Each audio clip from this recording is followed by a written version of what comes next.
Welcome to speedearning.com। Stock market और commodity trading के बारे में तो आपने काफ़ी कुछ हमसे सीखा ही है। आज हम लोग फॉरेक्स ट्रेडिंग के बारे में बात करते हैं, क्योंकि कई सारे ट्रेडर्स की इंक्वायरी आती है फॉरेक्स के लिए।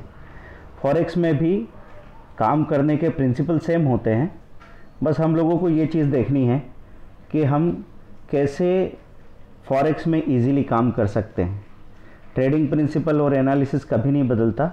आप in.investing.com में आते हैं। अगर इंट्राडे आपको स्टडी करना है तो 15 मिनट का चार्ट आप देख सकते हैं। और अगर हम लोग फ्रीक्वेंट ट्रेडर नहीं हैं और दिन के 1 या 2 ट्रेड पे काम करना चाहें तो हम वनडे ट्रेड को देख सकते हैं, वनडे चार्ट को देख सकते हैं। कि वनडे चार्ट में हमारे सामने ये कैंडल्स आए हैं, USD INR को हम लोग देख रहे हैं। अभी रेट चल रहा है 64.551, ये 0.096 पॉइंट बढ़ा हुआ है और 0.15% बढ़ गया है। अब हम लोग क्या कर सकते हैं, प्रीवियस डे का जो इसका कैंडल है इसको हमने देखा, इस कैंडल को रीड किया तो हमको पता लगा कि इसका हाईएस्ट हाई और लोएस्ट लो क्या है। उसके हाई और लो के ऊपर हाई पे स्टॉप लॉस बाइंग और लो पे स्टॉप लॉस सेलिंग लगा के रखा जा सकता है। यही चीज़ हम MCX में भाव कॉपी में भी देख सकते हैं, वहाँ भी आपको मिल सकता है। तो उसके हिसाब से आपने एक ऑर्डर लगा के रख दिया। कल का हाई अगर ब्रेक होता है या कल का लो ब्रेक होता है तो आपको एक बड़ा मूवमेंट यहाँ पे मिल जाने के चांसेस बनते हैं। उस मूवमेंट में अगर हम लोग को 0.01 और 0.15 पॉइंट भी मिल जाता है तो वो भी इसके केस में, फॉरेक्स के केस में काफ़ी रहेगा। तो आप देख रहे हैं यहाँ पे ये चार्ट है। चार्ट के हर एक कैंडल का हम रीडिंग कर सकते हैं। तो कैंडल की वैल्यू रीड करते जाएंगे और फिर हम लोग देखते जाएंगे कि रोज़ का डेली रेंज क्या है, मूवमेंट कितना आता है, और उस मूवमेंट के हिसाब से हम अपने स्टॉप लॉस और टारगेट को फिक्स कर सकते हैं। तो आपको हमेशा जब स्टडी करने जाएंगे तो इस बात का ध्यान रखना है कि पहले बड़े चार्ट देखेंगे, लंबे पीरियड वाले, उसके बाद में कम पीरियड वाले चार्ट देखेंगे और उस चीज़ के डिटेल बिहेवियर को समझने का कोशिश करेंगे। तो आप यहाँ सारे चार्ट्स आपने देख सकते हैं। देख करके आप गए फिर से, वहीं आपको सारी करेंसीज सामने नज़र आ रही है। लाइव स्ट्रीमिंग चार्ट है। यहाँ देखने को मिलेगा आपको कि किस किस तरह के मूवमेंट आए हैं। तो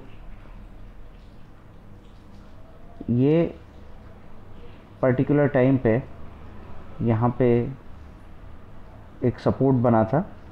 ये सपोर्ट का लेवल क्या है, 64.43।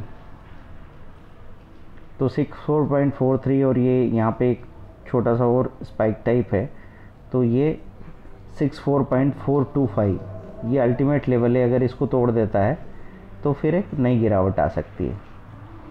सुबह इधर हाई बनाया था, यह हायर लेवल था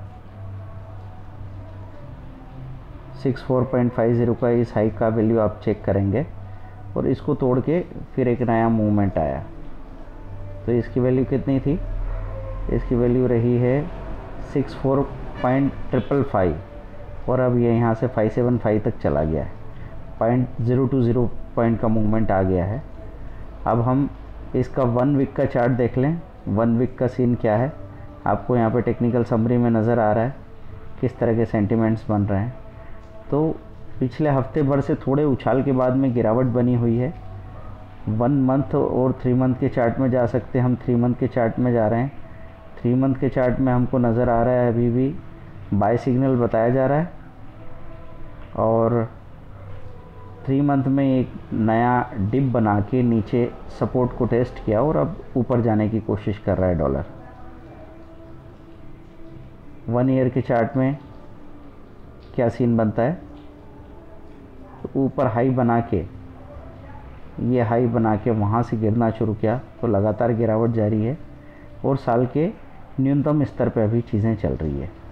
मैक्स में हमको पूरा साइकिल देखने को मिलेगा, किस तरह का साइकिल था, कैसे मूवमेंट होते रहे और कितने कितने दिनों तक रेंज बाउंड रहा, उसके बाद कैसे अचानक से मूवमेंट आया बड़ा और कहाँ कहाँ पे बड़े बड़े मूवमेंट बने। तो आपको यहाँ दिखता है, साफ नज़र आता है कि ये जो हाई क्रिएट किया था उस हाई को दोबारा यहाँ टच किया और अल्टीमेटली हाई तोड़ के एक नया ही हाई बनाया गया है।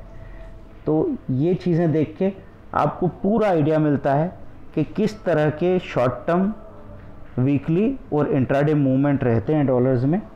इसी चीज़ को आप कैंडल्स में देखना चाहें तो कैंडल्स में देखा जा सकता है। तो अभी आप शुरुआत कीजिए, अलग अलग करेंसीज़ के लिए हम लोग कैसे अपना ट्रेड डिज़ाइन करेंगे इस पे बात करते रहेंगे।